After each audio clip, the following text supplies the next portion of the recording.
Oke guys, welcome to Daily Charting with Toshi, di mana kita akan daily chart your favorite cryptocurrencies. Oke, dalam 24 jam terakhir, cryptocurrency market kembali terkoreksi sebesar 6,65%. Dengan total market cap mencapai 1,85 triliun US dollars. Dan kita bisa lihat sekarang Bitcoin ada di bawah dari 41.000 alias di 40.741 dolar. Dengan penurunan cukup signifikan sebesar 7,39%. Ya. Dan untuk Ethereum, dia kembali di bawah 3.000 US dollars dengan penurunan sebesar 7,29. Dan BNB dia ada penurunan yang lumayan signifikan, tapi untungnya masih bertahan di atas 400 dolar, yaitu di 5,84% ya penurunannya. Dan XRP juga lumayan besar, penurunan 6,29. Dan untuk Cardano, dia sekarang nyaris sekali di bawah dari 1 dolar, yaitu penurunan sebesar 5,57% dengan harga di 1,03 dolar. Dan seterusnya, rata-rata semua terkoreksi dengan lumayan ya. Dan tentunya kita bisa lihat ya, daily close dari Bitcoin is not good ya. Dia close di bawah MA20 dan 50 di waktu bersamaan. Dan selain dari itu juga dia mulai membuat apa? Lower low. Dan kita tahu lower low adalah pertanda dari bearish momentum ya. Jadi sekarang kondisi market not in a good position lah jujurnya ya. Tapi baik lagi belum benar-benar hancur sih ya, masih ada 40.000 minimal. Tapi apakah akan cukup kuat? Nah, kita akan lihat pada hari ini ya. Apakah 20 dan 50 langsung berubah jadi resisten atau tidak. Kalau dia bisa menembus lagi ya mungkin masih bisa selamat gitu. Tapi kalau Bitcoin dalam beberapa hari ke depan gagal untuk menembus MA 20 dan 50 dan dua MA itu menjadi resisten, siap-siap ya Bitcoin bisa lanjut lagi mungkin ke daerah 30.000 ya. Jadi untuk Bitcoin kurang lebih seperti itu untuk detail nanti di belakang. Dan kita akan masuk dulu ke newsnya, dan otomatis newsnya adalah lagi-lagi konflik Rusia dengan Ukraine yang basically mensponsori semua koreksi dalam ini. Oke, dan Amerika Serikat mulai menekan lagi untuk solusi diplomatis. Karena market sekarang mulai terkena dampak dari konflik antara Ukraina dengan Rusia ya. Kita bisa lihat seperti Nasdaq ya, Nasdaq, lalu ada Dow Jones, lalu ada S&P 500, semua ngedrop karena konflik ini ya. Kita langsung masuk ke beritanya. Jadi berita ini dibuka dengan satu tuduhan dari Ukraina terhadap satu grup separatis yang pro-Rusia di dalam Ukraina yang menyerang satu desa di dekat perbatasan Ukraina dengan Rusia ya. Dan setelah itu kita bisa lihat juga Joe Biden juga sekali lagi mengancam ya Rusia apabila Rusia benar-benar menyerang Ukraina, mereka akan memberikan economic sanction yang luar biasa besar ya. Jadi ya baik lagi itu seperti yang sudah kita bahas sebelumnya. Nah, lalu selanjutnya kita bisa bilang juga yang akan sangat terdampak, dan ini menurut Joe Biden juga, adalah apabila Rusia menyerang Ukraina, energy markets akan berantakan. Gitu. Energy market itu seperti oil, lalu apalagi ya, gas, dan lain-lain. Gitu. Nah, dia bilang bahkan ancamannya juga salah satunya adalah apabila Ukraina diinvasi oleh Rusia, Biden akan menstop satu gas pipeline antara Rusia dengan Jerman. Karena kita tahu Jerman adalah ally dari Amerika Serikat. Dan ya basically ya mereka satu geng gitu kesannya ya. Lalu selanjutnya ini adalah beberapa statement dari Chairman of Joint Chief of Staff US Army General Mark Milley ya, panjang banget jadi kita panggil aja dia Mark Milley ya. Nah, dia bilang bahwa Rusia ini sudah mendeploy Air Force mereka ya, lalu Naval Forces mereka, Special Forces, Cyber Electronic Warfare, Command and Control, Logistik dan Engineering yang capability itu luar biasa besar dan sudah meningkatnya lumayan besar juga ya, itu dari atas ini ya. Nah, lalu dia bilang apa? Given the type of forces that are arrayed, the ground maneuver forces, the artillery, the military missiles, the air forces, all of it packed together, if that was unleashed on Ukraine, it would be very significant. Ya, dan it would result in significant amount of casualties. Ya, jadi intinya apa? Dia bilang dengan semua aset-aset militer Rusia yang sudah siap di border Ukraina, apabila itu dilepaskan atau ditembakkan semua ke Ukraina, itu akan membuat satu korban jiwa yang luar biasa besar. Itu dikatakan oleh Miley pada tanggal 28 Januari 2022. Bacanya jujurnya lumayan merinding ya, karena kenapa? Buat kalian yang tahu sejarah ya Perang Dunia Kedua dulu, ini jujur aja cukup mirip seperti dulu Jerman ada di border Polandia ya. Ya mereka sudah meningkatkan aset-aset militer mereka di sana. Lalu ya tinggal mereka cari-cari masalah nih supaya mereka bisa dalam tanda kutip menyerang secara ya punya alasan lah gitu kesannya. Nah, jadi jujur ini bikin deg-degan. Dan masanya kalau sampai benar-benar Rusia menyerang, ini bisa konfliknya level ya bisa sampai level Perang Dunia Kedua mungkin ya. Yang kemungkinan besar Rusia akan akan ally dengan ya China, lalu mungkin North Korea walaupun nggak terlalu penting juga ya kalau mungkin kalau North Korea nggak terlalu penting juga ya. Tapi ya maksudnya ya akan terbentuk lagi seperti itu gitu ya. Yang komunis akan cenderung lebih ke Rusia dan yang seperti Western ya yang negara Western akan lebih cenderung ke Amerika Serikat. Dan kalau sudah seperti itu, apalagi dengan capability nuklir seperti sekarang, yang hancur bukan saja hanya market, ya nyawa kita, gitu ya. Jadi semoga saja ini tidak benar-benar terjadi seperti dulu dan mereka menemukan satu solusi diplomatis. Karena ya kalau sampai Rusia dengan Amerika Serikat lagi-lagi head to head dan mereka benar-benar all out war, ya mereka kemungkinan besar akan pakai nuklir. Dan kalau pakai nuklir, itu bukan cuma market yang hancur, tapi literally human lives ya. Jadi semoga saja ini tidak terjadi. Oke, dan untuk bagi-bagi angpau ya, sorry ini sudah cukup lama ketunda karena waktu awal Februari gue liburan keluar dan ya banyak urusan lain jadi akhirnya sedikit tertunda. Akhirnya sekarang kita akan umumkan siapa pemenang dari angpau TCI ya. Nah, jadi seperti yang kalian tahu, itu akan di randomly pick dari video di sini ya. Tanggal 1 Februari, tepat 1 Februari. Dengan basically ya saat gua ngomong mengenai angpau TCI ini ya. Dengan hashtag angpau TCI, kita lihat ada 63 comments. Begitu ya, jujurnya gua nggak terlalu sering promosiin sih ya, jadi mungkin nggak terlalu banyak. Tapi nggak apa ya, kita lihat siapa yang beruntung dari 67 komen tersebut ya. Kita lihat. Oh, di sini ya, salah klik ya. Oke, kita start di sini. Ya, oke. Dan pemenangnya adalah Weldy Wetik ya dengan komennya singkat dan padat. Terima kasih analisanya hashtag Angpau TCI. Ya, jadi bagi lu yang merasa menang yang bernama Weldy Wetik ini silahkan kontak Salto di Telegram atau lebih gampang lu masuk ke grup. Di grup lu tanya, gue menang nih gimana ya. Oke, jadi kurang lebih seperti itu dan congratulations sekali lagi untuk Weldy Wetik. Oke, dan kita kembali lagi ke chart Bitcoin ya, dan kita bisa lihat daily close-nya bad ya. Kita nggak perlu sugarcoat it, it's bad. Ya, dia tembus EMA 50 dan 20 di waktu bersamaan.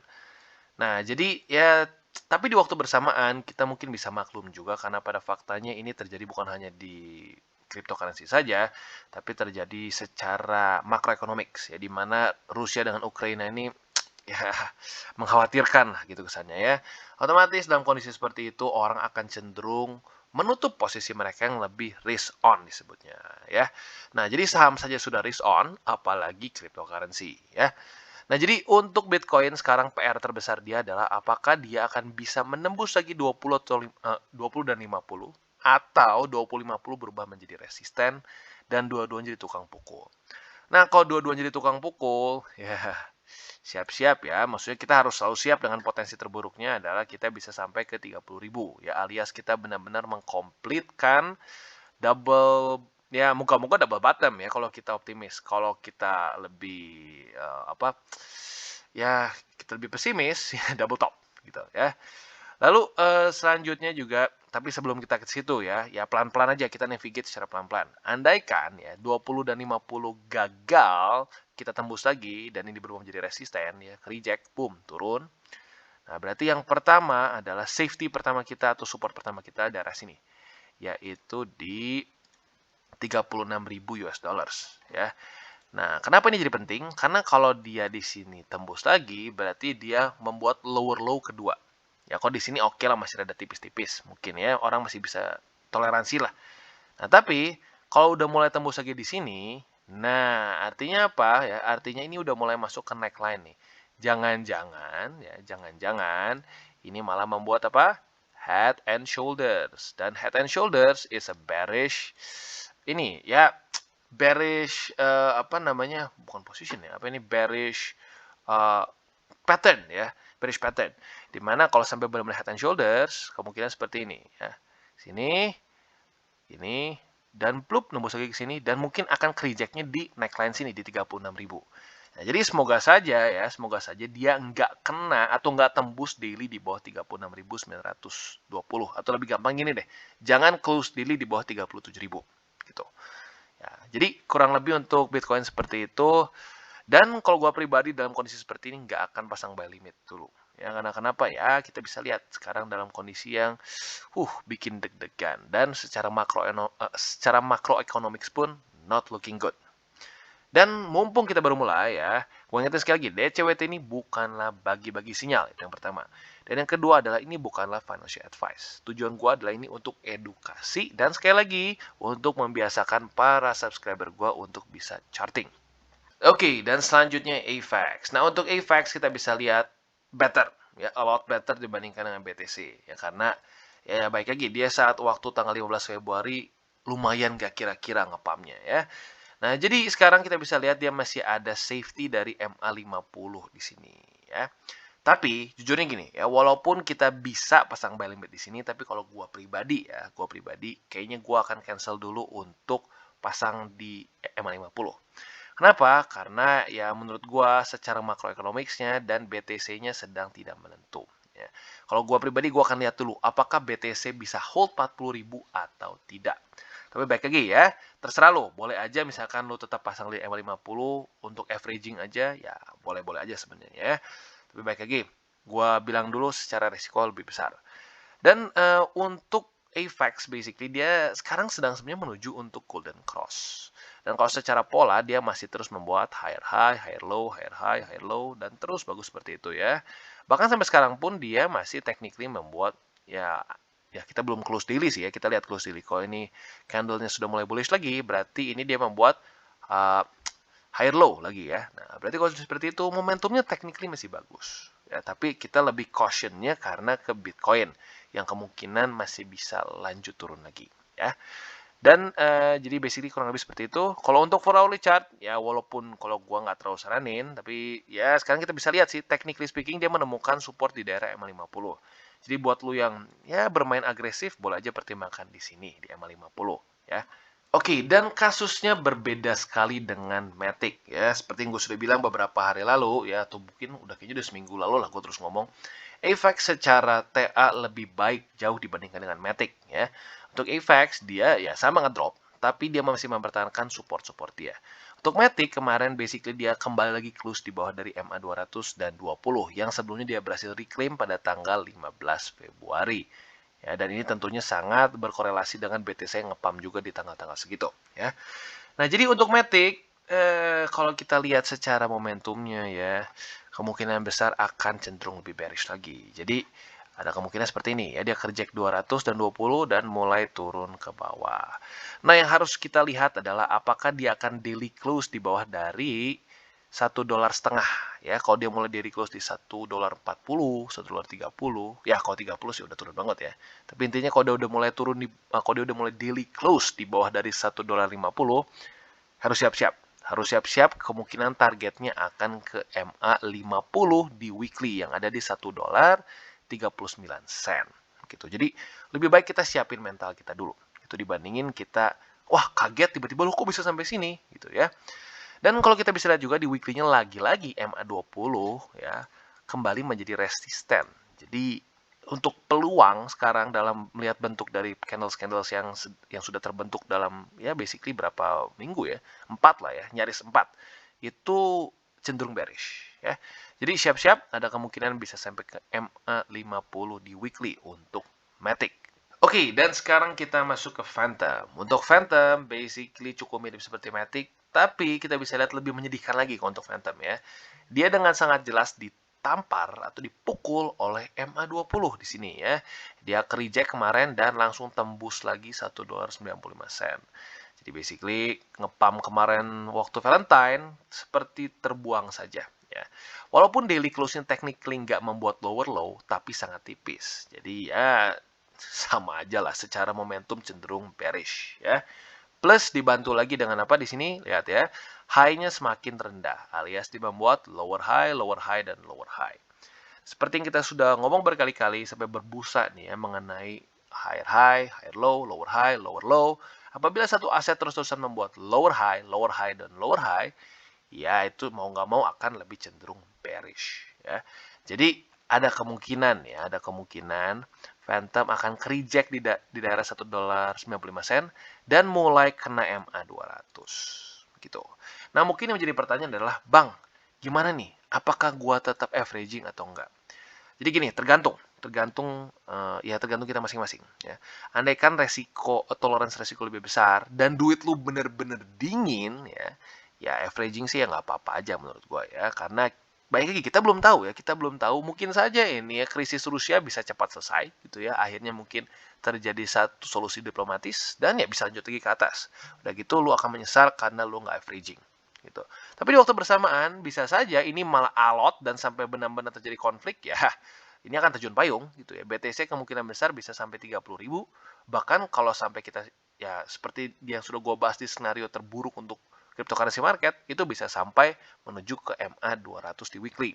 Nah, buat lu yang belum nonton boleh coba cek ya di YouTube channel gue lah, coba cari worst case scenario gitu ya.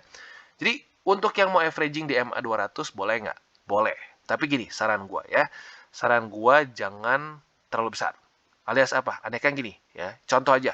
Misalkan setiap kalian nembak ya, setiap kalian masuk ke market satu averaging, kalian 1 juta misalkan ya. Nah, misalkan biasanya 1 juta, lu bisa turunin lah. Misalkan jadi 500.000 atau mau jadi 700.000. Nah, tergantung dari berapa besar resiko yang lu mau ambil. Dan pastikan sekali lagi apa? Apalagi dalam kondisi market seperti ini, pakai uang dingin ya. Oke, dan sekarang kita akan update mengenai Rose ya, karena sudah cukup banyak yang nanya mengenai Rose ya. Nah, untuk Rose kita bisa lihat secara price action bad ya, bad. Dia waktu tanggal 14 dan 15 pun pump Bitcoin nggak terlalu berarti dan nggak berhasil menembus resisten apapun. Dan karena itu ya, makanya kita bisa lihat secara momentum juga jelek dan akhirnya dia malah membuat lower low di sini walaupun masih tipis ya. Tapi kalau kita bisa lihat dengan sangat jelas, target dia adalah sekarang MA 200 di daily ya. Jadi ya ada kemungkinan besar akan ke sana. Walaupun gini, walaupun masih ada kemungkinan dia naik dulu. Tapi naiknya kalau dengan momentum seperti ini ya, kemungkinan akan dipukul oleh si tukang pukul ya. Jadi jangan kaget, ada kemungkinan bisa pump dulu, bukan pump lah ya, rally, lalu ke pukul 20 dan lanjut lagi ke 200. Begitu ya. Tapi tentunya itu kita berspekulasi dengan BTC lanjut turun ya. Kalau BTC ya mulai naik, masih ada fighting chance ya, walaupun secara momentum nggak terlalu bagus untuk Rose ya. Jadi untuk kalian yang ingin akumulasi Rose, sebenarnya boleh saja pertimbangkan MA 200 di daily karena sudah cukup lama juga ya. Terakhir dia bersentuhan dengan MA 200 di daily itu di daerah tanggal 30 Agustus. Ya udah lama banget ya. Jadi ya let's see, moga-moga saja MA 200 di daily Rose bisa cukup kuat untuk menahan harga mereka ya. Jadi kurang lebih seperti itu. Dan kalau untuk di weekly kita bisa lihat dia reject MA 20 ya. Kondisinya mirip-mirip seperti apa ya? Kayaknya tadi mirip-mirip seperti FTM ya. Coba kita cek. Ya, mirip-mirip seperti FTM. Jadi kurang lebih seperti itu untuk Rose ya. Oke, dan selanjutnya kita masuk ke Harmony. Untuk Harmony kita bisa lihat bad ya. Dia basically dari tanggal 14-15 bantuan pump dari BTC literally nggak guna, langsung reject oleh MA20 dan lanjut turun sehingga membuat lower low. Overall, Harmony is looking bad ya secara TA ya. Dan apa namanya ya, kalau dia terus-terusan masih membuat lower low dan terus-terusan terpukul oleh resisten, ya siap-siap dia akan lanjut turun terus. Nah, jadi kita bisa lihat di daily sudah ya basically semua semua support sudah ketembus. Jadi kita mulai pindah ke weekly. Nah, untuk weekly-nya sudah dekat juga nih MA50 yaitu di 0,17 ya atau di 17 sen gitu kesannya. Nah, kita lihat apakah dia bisa bertahan atau tidak gitu. Nah, tentunya menurut gue ini sangat-sangat terpengaruh sekali dengan apa? Ya, kondisi Rusia dan Ukraina. Mungkin juga ditambah dengan the Feds ya. Jadi, it's not looking good overall ya untuk cryptocurrency market dan markets lain in general gitu ya. Jadi, tapi buat kalian yang ingin tambah posisi ya terserah, boleh-boleh aja. Tapi sekali lagi gue saranin untuk jangan terlalu besar posisinya ya. Jadi boleh pertimbangkan di 0,17 ya. Jadi gue ulangi lagi, untuk HM ini bisa pertimbangkan di 17 sen.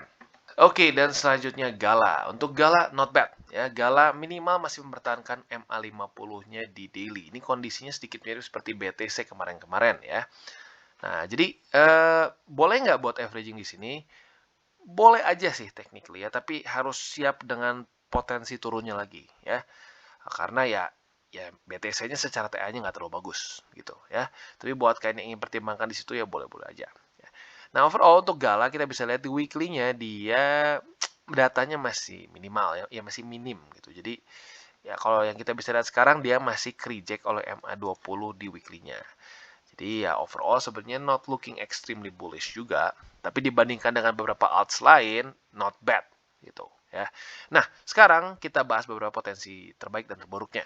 Untuk yang terbaiknya adalah dia terpantul dari 50 dan berhasil membuat satu daily close di atas dari 0,35 yaitu 35 sen gitu.